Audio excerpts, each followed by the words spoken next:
This was the moment I'd come for. High above the hustle and bustle of Hamnoy Bridge, where photographers fight for position amongst the rails. This was nothing like that. A majestic winter's landscape that seemed untouched from people, let alone photographers. But the week didn't start like this.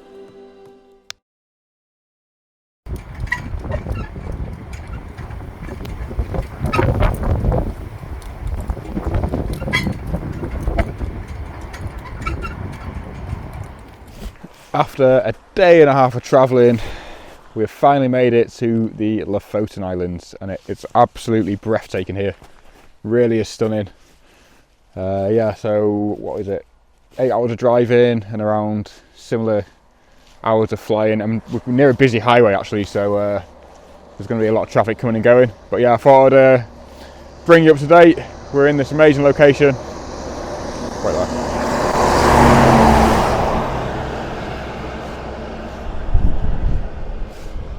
And peace.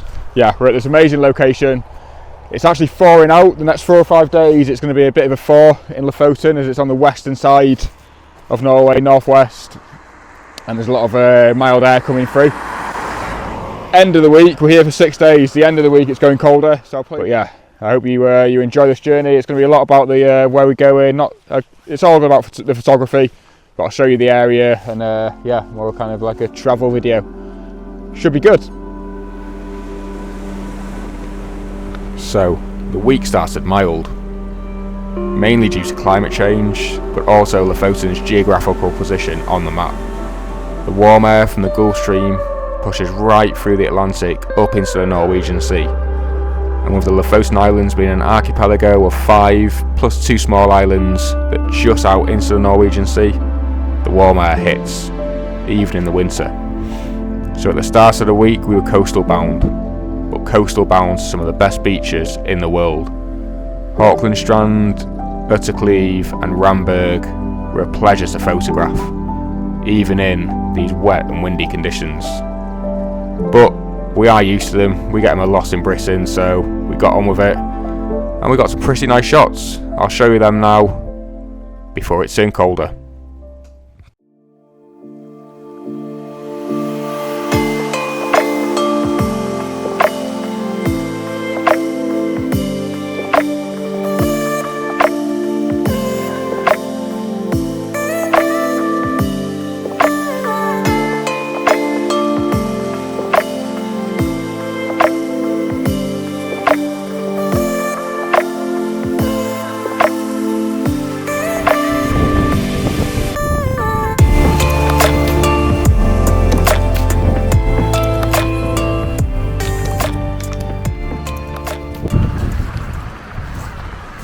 Been another challenging day in Lofoten.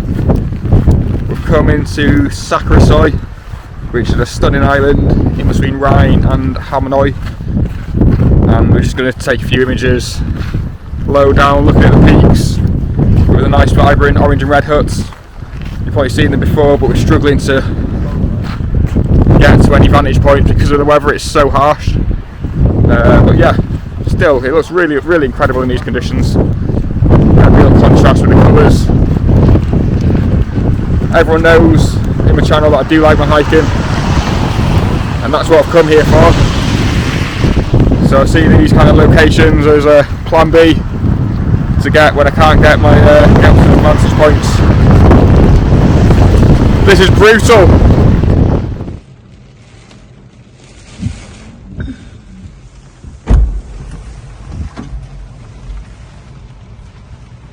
Was it worth it? Not too well actually.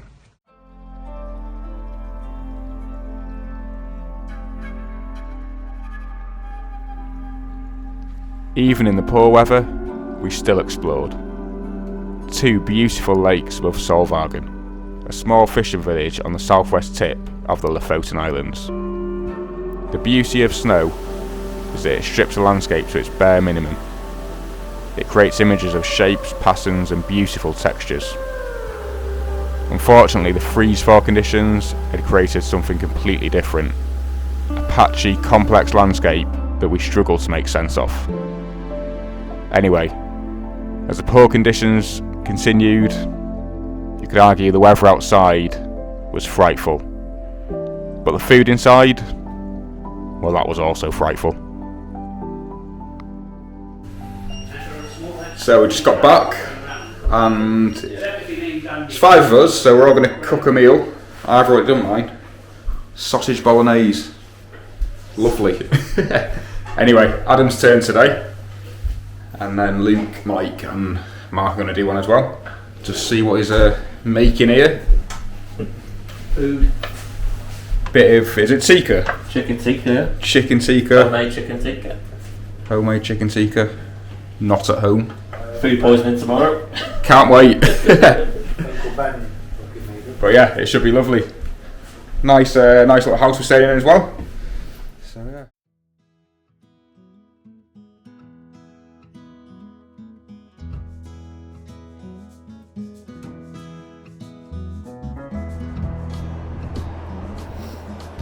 As well as iconic photographic locations, the Lofoten Islands are also known for picturesque fishing villages. Henningsvær, Ballstad, Reine, Solvagen, to name but a few, with red cabins precariously positioned above the Norwegian Sea. We actually heard of a story of one being swept away by strong winds on the day we arrived. Anyway, as the conditions were brutal, we substituted photography for coffee and cake, and the cafes are really nice there as well. I opted for a chocolate and peanut cake, which hit the spot. In Henningsvær we had fish cakes and fish and chips, and that was some of the freshest I've ever tasted. The fish was haddock, and it was straight out of the Norwegian Sea, on which the village lies above.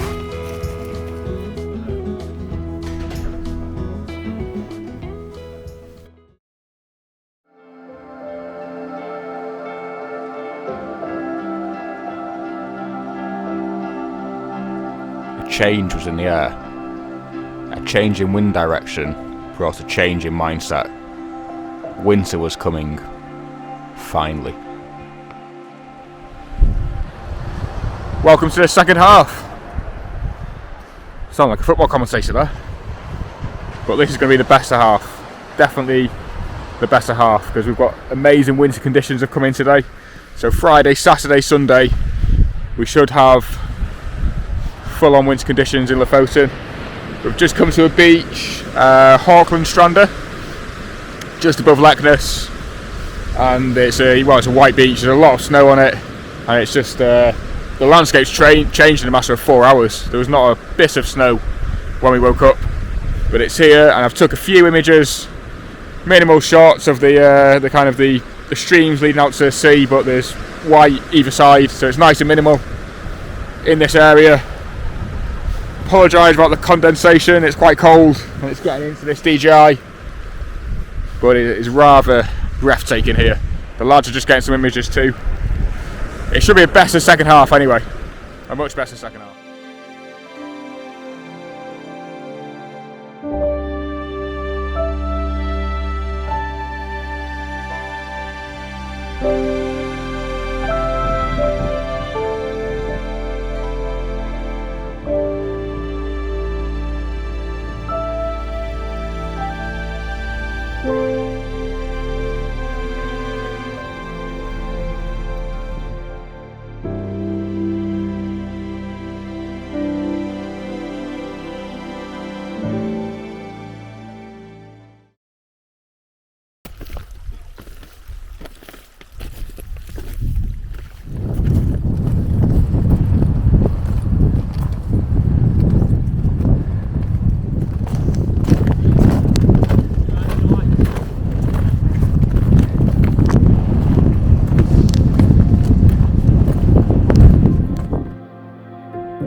It was looking murky to the west, but to the east there was a window for an incredible sunrise. We were going to head to Hamnoy and get the classic shot that everyone gets when they come to Lofoten, but I convinced the lads if we take this small hike and we get up to this summit for sunrise, we can capture something very special, as the first light was going to hit Himmeltinden, the highest peak of Vestfjordoy. And we didn't look back. When we got to the summit, it's one of the best views we had on the trip. But not only the trip, it's one of the best views I've seen since I took up photography. An amazing view, 360, where land meets sea. It was incredible.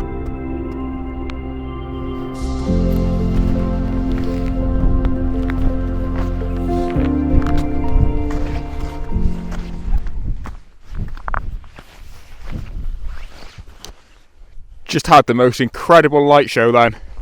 We were expecting nice clouds, but we thought the light was going to get snuffed out, but it didn't. And the peak behind me, Himmeltinden, it's kind of a double peak, one to the left, one to the right, and they're both really impressive mountains to photograph from this vantage point. And the light that hit them was just incredible. It was amazing, an absolute bonus. If this is the only kind of light we get for the whole trip, the only decent kind of photography we get, then yeah, I'm more than happy with it, because it was so special. All the lads have got some good shots, and we were deliberating, as I said this morning, of going to Hamnoy, going to the bridge, shooting with about 200 people. This blows it away. This absolutely blows it away. It beats that shot tenfold. Just being here and experiencing these views. Amazing.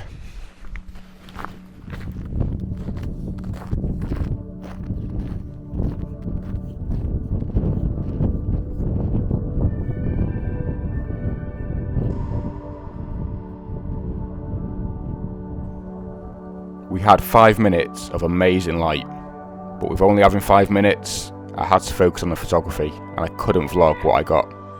But what I did get was one of my favourite shots of the trip.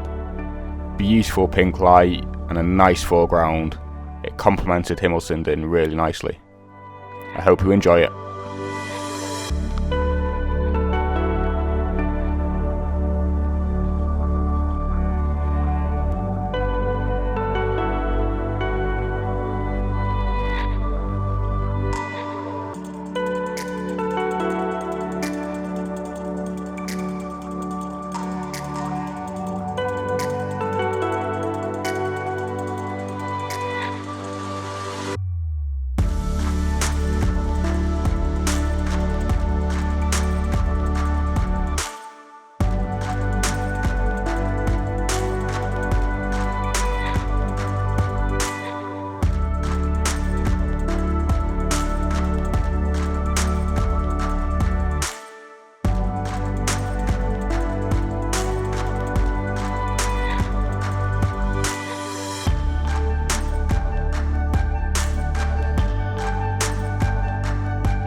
After a crisp, clear day exploring Henningsvær, we were hoping the blue skies would turn green.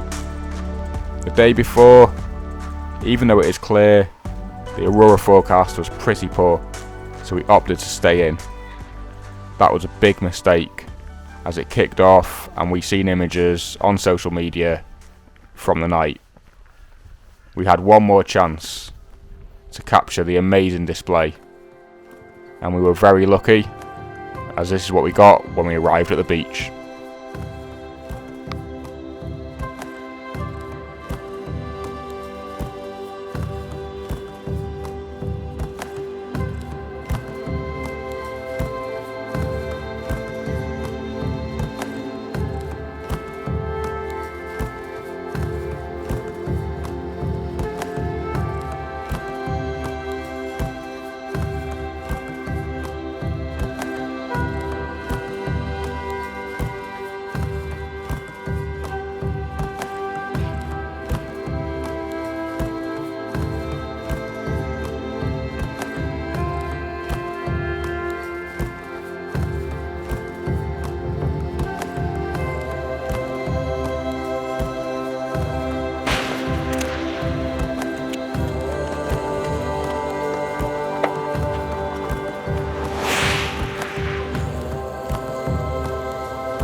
I very rarely talk about settings, my camera, or any of my gear, because photography is more than that.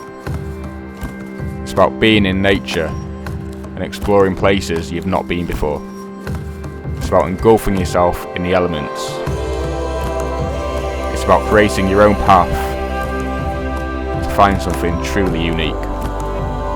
That is what photography is about for me. So we are back where we started after an amazing week in one of the best places on planet Earth.